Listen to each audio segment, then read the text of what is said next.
প্রতিবেশী দেশের সঙ্গে সম্পর্কের টানাপোড়েনের মধ্যে ভারত রাশিয়ার সাথে যুদ্ধাস্ত্র তৈরির জন্য বড় পদক্ষেপ নিয়েছে।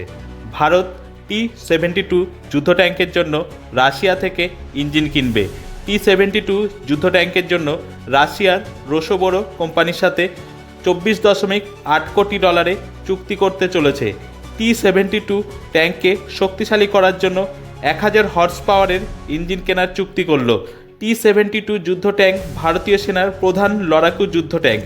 এ সময় এই যুদ্ধ ট্যাঙ্কে 780 হর্স পাওয়ারের ইঞ্জিন ব্যবহার করা হয়। 1000 হর্স পাওয়ারের ইঞ্জিন ব্যবহার করার ফলে সেনার শক্তি বাড়বে। রাশিয়ার সাথে চেন্নাই অবস্থিত ভারতের যুদ্ধাস্ত্র তৈরির সরকারি কোম্পানির সাথে টেকনোলজি হস্তান্তরের চুক্তি হবে। লাইসেন্সের মাধ্যমে ভারতে তৈরি হবে এই ইঞ্জিন। মেক ইন ইন্ডিয়া প্রজেক্টের জন্য এটি একটি বড় পদক্ষেপ বলে জানা যাচ্ছে।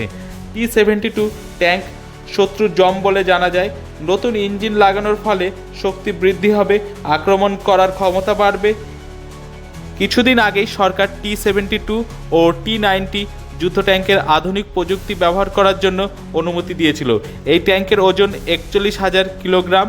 এই ট্যাঙ্কের ক্যাননের দৈর্ঘ্য 9,530 mm। এই ট্যাঙ্ক সর্বোচ্চ 60 কিলোমিটার গতিতে চলতে পারে। T-72 ট্যাঙ্কে 3 জন সেনা বসতে পারে।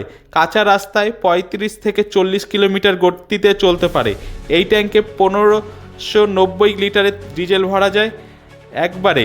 ভারত এই মুহূর্তে 2400 T-72 ট্যাঙ্ক ও 1200 T-90 যুদ্ধ ট্যাঙ্ক ব্যবহার করে। ভারত রাশিয়া থেকে এই যুদ্ধ ট্যাঙ্ক কিনেছিল। 1980 সালে ভারতে তৈরি করা শুরু হয় এই যুদ্ধ ট্যাঙ্ক। এ বিষয়ে আরও জানতে কলকাতা সমাচার চ্যানেলটি লাইক করুন, সাবস্ক্রাইব করুন ও বেল আইকনটি প্রেস করুন। ধন্যবাদ।